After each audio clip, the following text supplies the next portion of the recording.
สบายดีพ่อแม่พี่น้อง FC เบิร์ดสุขูสุคนเนาะบ่ว่าสิอยู่ในและก็ต่างประเทศเด้อพี่น้องกันยินดีต้อนรับเข้าสู่ช่องบ่าวลาวสตูดิโอพี่น้องเนาะเปิดภาพมาก็อยู่ที่เฮือนพอตู้7 ปีเนาะพี่น้องหรือว่าเฮือนพอตู้อาเดียเนาะสังเกตเบิ่งพี่น้องอยู่ด้านล่างเนาะสร้างมาเฮ็ดเมื่อวานนี่กับมื้อนี้พี่น้องเนาะสิแล้วพี่น้องเนาะป้าต้องไวว่าขนาดพี่น้องเนาะพอตู้7 ปีสิได้ขึ้นอยู่เฮือนหลังใหม่แล้วพี่น้องเนาะเอาก็ดีมุกดีใจนำพอตู้เพิ่นเนาะที่ว่ามีผู้ใหญ่ใจดีเพิ่นเฮ็ดเฮือนเฮ็ดซ่านให้เนาะก่อนอื่นก็ต้องขอขอบคุณเนาะแม่แล้วก็กับน้องสาวเพิ่นหลายๆเด้อทั้ง3ท่านเนาะก็ขอให้สมเจ้าอยู่ดีมีให้ความเจ็บบ่ให้ได้ความไข้บ่ให้มีปรารถนาสิ่งใดก็ขอให้ได้สิ่งนั้นเด้อเนาะให้ร่ำให้รวยกว่าเก่าเนาะที่ซอยคนถูกคนยากมาเด้อเนาะแล้วก็ขอบคุณพ่อแม่พี่น้อง FC เบิดสุขทุกคนที่ติดตามและเป็นกำลังใจให้เด้อพี่น้องขอบคุณหลายๆเนาะเอาบัดนี้เดี๋ยวเข้าไปเบิ่งไปชมกันเฮือนพอตู้7 ปีพี่น้องเนาะงามขนาดพี่น้องเนาะโอ้ยสุดยอดเลยเนาะไปเบิ่งไปชมกันพี่น้องเนาะมาบัดนี้พี่น้องสุดยอดอันนี้พี่น้องเฮือนประตู7 ปีสบายดีเป็นยังไงฮะอะไรเจ็บหัวเมื่อยบ่สบายอะไรฮะกินยาน้ำเมียแล้วบ่กินแล้วสงสัยติดไข่ทำกันแล่นของน้ำมันนะพี่น้อยเนาะปวดหัวเนาะตู่เนาะเป็นทางบันไดวานเหนียวเมื่อจะให้มาแต่ให้ก็เป็นเนาะแล้วมื้อนี้แหละซักเข่าแล้วมื้อนี้บ่แล้วมื้อนี้โอ้เพิ่นแอมเพื่อนพอตู้พี่น้อยเนาะแล้วด้านนี่เรียบร้อยพี่น้อยเนาะโอ้เลาะมังกรพี่น้อยฝั่งนี้เมื่อวานนี้เนาะพี่น้อยเนาะด้านหลังได้บานโอ้ฝั่งนี้ก็แล้วพี่น้องเนาะไว้เลยทีมพ่อใหญ่เลิฟนี่แอม2 มื้อ 1แล้วเลยกินยาน้ำเมียเด้อ2 เม็ดเด้อพี่น้องเนาะฮ้อนแท้นี่ฝนสิตกบ่นี่อบอ้าวขนาดเลยสบายดีเด้อสร้างเด้อโอ้ไวเนาะพอเริ่มเนาะเมื่อนี่ใส่ประตูแล้วนี่เนาะพี่น้อยเนาะแล้วไว้ให้ประตูนอนไว้โดยแล้วไว้ให้ประตูนอนไว้เนาะทางนี้เนาะสบายดีโดยบ่ได้ไปหาหน่อไม้บ่พักผ่อนโดยน้องทายเด้ไปสอนโดยมาเบิ่งเฮือนประตู7 ปีเนาะโดยงามบ่น้องโดยงามแฮงโดยงามแฮงภาษาลาวเทิงว่าได้ภาษาลาวเทิงว่างามภาษาเฮาเอิ้นว่าอ้อเลิกบ่โดยโดยโอเคก็เฮือนประตูบ่อ้อก็บ่งามบ่งามโอ้พี่น้องเนาะเอาเบลกับลี่อยู่ทึ่งผู้เนาะไปพี่น้องเนาะขึ้นไปเบิ่งนำกันอยู่เทิงผมตู้ไปขึ้นไปเนาะน้องทายน้องไม้พี่น้องเนาะมาเบิ่งเฮือนประตู7 ปีงามเพิ่นว่าพี่น้องเนาะ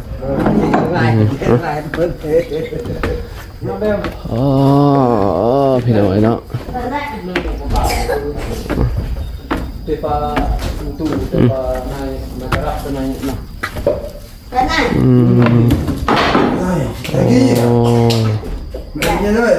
ยังเหลือแต่แอมในห้องนอนพี่น้องบ้านนี้เนาะ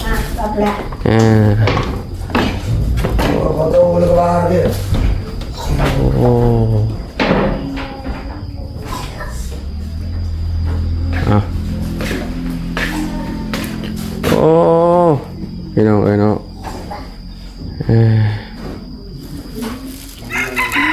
ซื้อสีมาเพิ่มพี่น้องเนาะ เอาให้สร้างแหล่เพิ่นท่าให้เนาะพอดีว่าพอตู้ท่ามันบ่คักปานใดพี่น้องเอ้ยนะมันบ่ละเอียดเนาะเลยให้สร้างแหล่เพิ่นท่าให้พี่น้องเอ้ยเนาะเพราะว่าอยากลองสีมือเราเบิ่งว่าเราสิท่างามสำใดหันนะมันเป็นสีอันนี้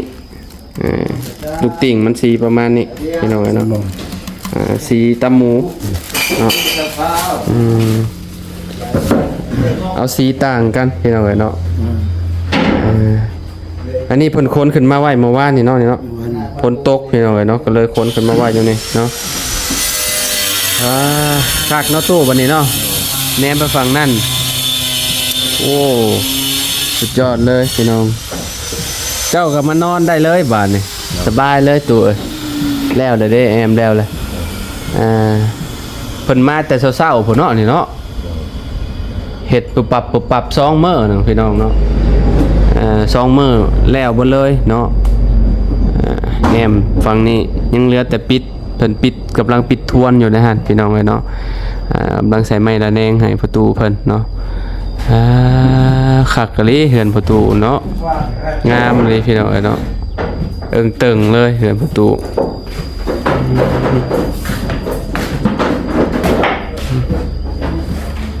ฝั่งนี้ก็สิเป็นมองคอยพี่น้องเนาะ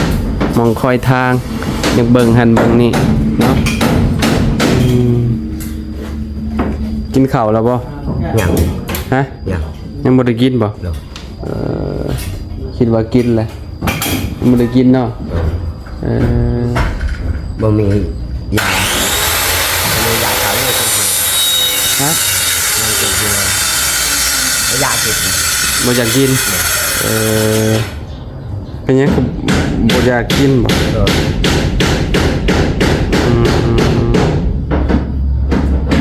คิดว่ายาก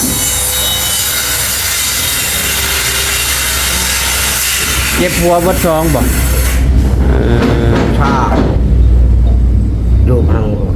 คนหนึ่งนอนอยู่เรือนเจ็บหมดเจ็บหัวหมด บ่สบายบ่ อะไร จะคนนอนบ่สบาย ช่องเขา มี2คน โดน มีเมียเจ้าแล้วก็ลูกเจ้าอีก2คน4คนบัดนี้บ่สบาย โดน โอ้ไข้หวัดมันติดกันเนาะ โดน ยิงแล้วแต่อาเบลบ่ อะไรกินข้าว ฮะ ยังไม่อะไรลูกเขา ยังเหลือแต่อาเบลบ่อันนั้นเนาะโอ้พี่น้องเอ้ยเนาะประตูพี่น้องเอ้ยเนาะบ่สบายปิดอยู่ฝั่งนี้พี่น้องเอ้ยเนาะ มันม่วนนะตาเชียบ แล้วบ่ม่วนได้ก็โตเลยแล้วบ่สบายแล้วบ่พี่น้องเอ้ยเนาะประตูโอ้เป็นไอเลยเอาหอกอยู่เอ้ยเนาะฝั่งนี้กับปิดมุมนี้เลยพี่น้องเอ้ยเนาะปิดอันนี้ก็ใส่คือกันนั่นก็ได้ปิดเรียบร้อยพี่น้องเอ้ยเนาะจบงานบ้านใส่บันไดเลยก็เรียบร้อยเนาะขึ้นอยู่บ้านนี่มีแต่ไปมั่งกระต๊อบอีกบ่โดนได้นี่เนาะ โดน ไปมั่งเฮือนหลังเก่ามาแล้วป่ะ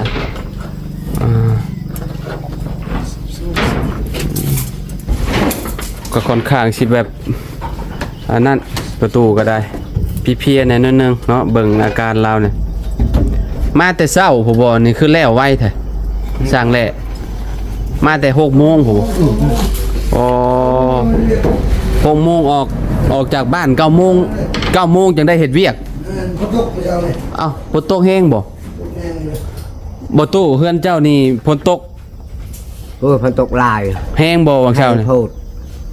ให้ โอ้บ่ฮู้เนาะ แล้วนี่ผ่านบ่นี่ ลมแห้งได้ลมเลย ผ่านเนาะตู้เนาะบ่เป็นหยังเนาะจะว่าตอนเช้าจะว่าเห็นบ่จัก ทำร้อน ฮะตอนเช้าเห็นห้อยน้ำหัวบ่ โดนหอยหมด ฮะ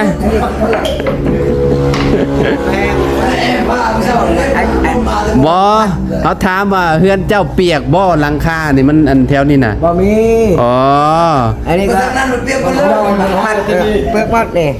อ้าวตอนนั้นเพิ่นยังบ่ได้แอมพามันก็สาดเข้ามามันก็เปียกแล้ววะ โดยเปียกหมด เออ พอแห้งแล้ว แต่ว่า ขึ้นเขานี่มีแต่บอลเดียวนี่อัน อืม เอาขึ้นแป้งแล้วอีกทีนี่ อ่า นี่บอลนี่ฮะมาตกบอลนี่ฮะนี่ฮะ อ๋อแปลงเรียบร้อยแล้ว แป้งแล้ว โอ้มองนี้มองนี้เนาะ มันตกลงไปแล้วเช้านี่เราบอลเดียวมันตัดไปแล้ว เออ เราเป็นไก่ยะเราทอเนี่ยลมแห้งนะครับ ยังบางมีอะไรไปใช้เรา น ำไหลอยู่พุ่น น้ำไหลน้ำสาดมาแต่พุ่น โดย เออ เบิก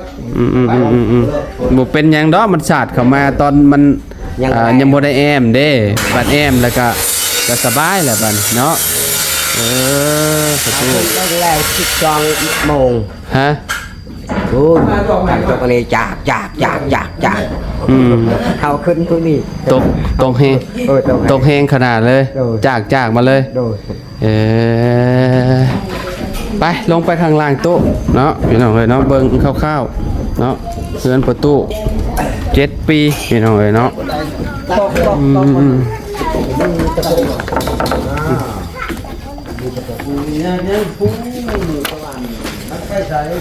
ไว้ว่าพี่น้องเอ้ยเนาะ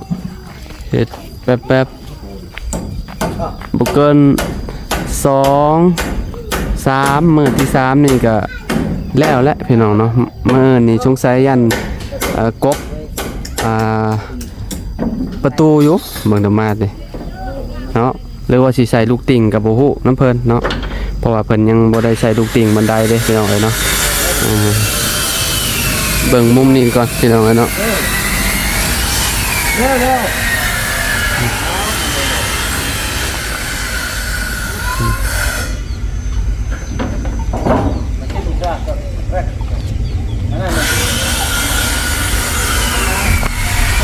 คือว่าโอเคเลยบาทครั้งแรกเลยครับ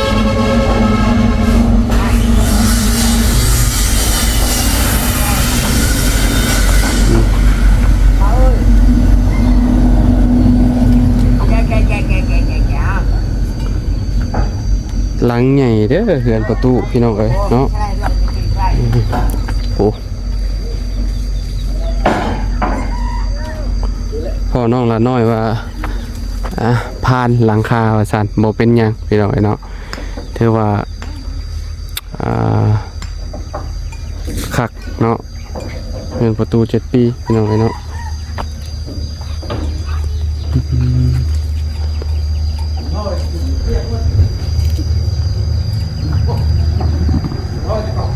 ประมาณนี้เนาะพี่น้องเอ้ย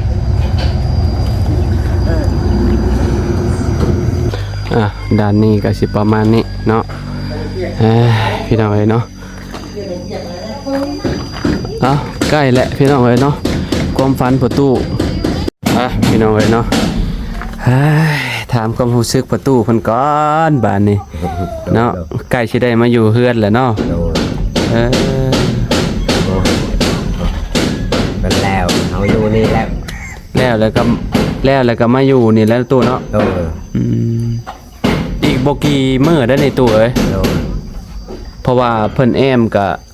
ยังเหลือบ่หลายพี่น้องยังเหลือห้องบาดนี้ โดย ห้องนอนเนาะ โดย ห้องนอนเจ้าจบก็คือเพิ่นก็สิใส่บานประตูเนาะแล้วก็เฮ็ดอันนี้เฮ็ดบันไดพี่น้อยเนาะแล้วก็ทาสีให้เจ้าบาดนี้ โดยเป็นแล้วก็ ขึ้นเฮือนขึ้นชานนี่ก็คือเพิ่นว่าสิเว้าคนบ่หลายพี่น้อยเนาะ โดยบ่ได้ลายบ่มีผี ฮะ บ่ลายบ่มีผี บ่มีผี โดย เว้าบ่หลาย โดย เอ้ามันเกี่ยวกันแบบไรตุ เอาเกี่ยวแบบพระชัยชูนะ บ่เป็นหยังก็เจ้าว่าเจ้าเข้าก็เจ้าว่าเจ้าเข้าศาสนาคริสต์บ่เจ้าเข้าตอนใด ตอนไอ้น้องต่อยพอครับ บ่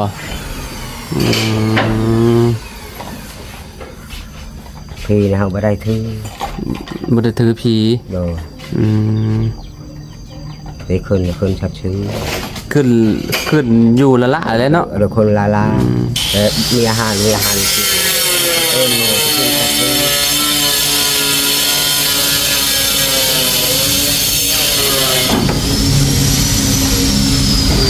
ก็ดีคือกัน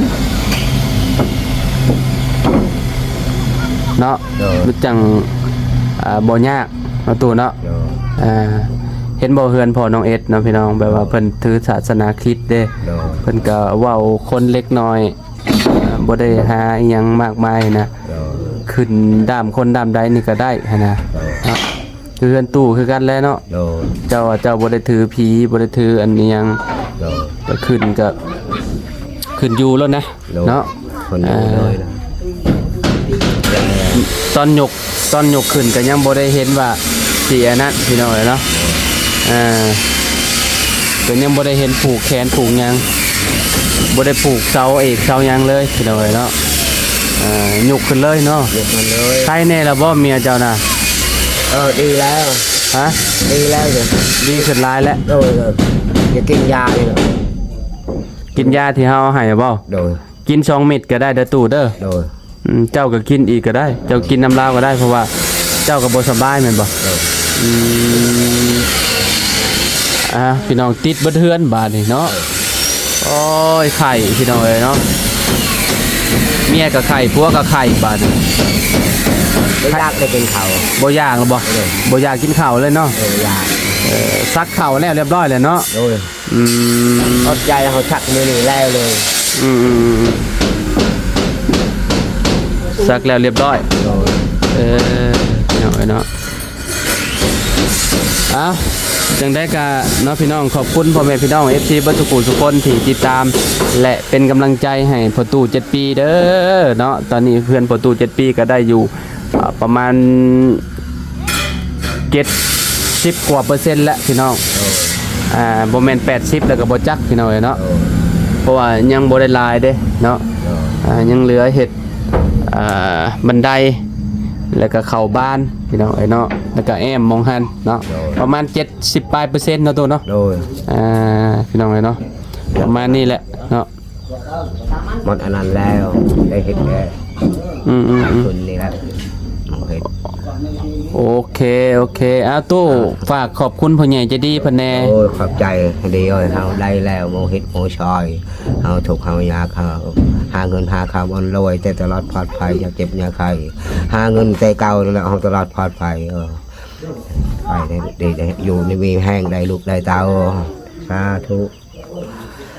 ให้มีโชคมีลาภ ด้วยโชคเวลาแล้ว ให้เพิ่นร่ำเพิ่นรวย คือแต่เก่านี่แล้วลำให้ บ่ให้ซวยจักเทื่อให้รวยกว่าเก่าอีก รวยคือเก่าขึ้นกว่านั้นอี โอก เคขึ้นกว่าเก่าเนาะพ่อใหญ่ใจดีเนาะตั้ง3ฐานเด้อเนาะ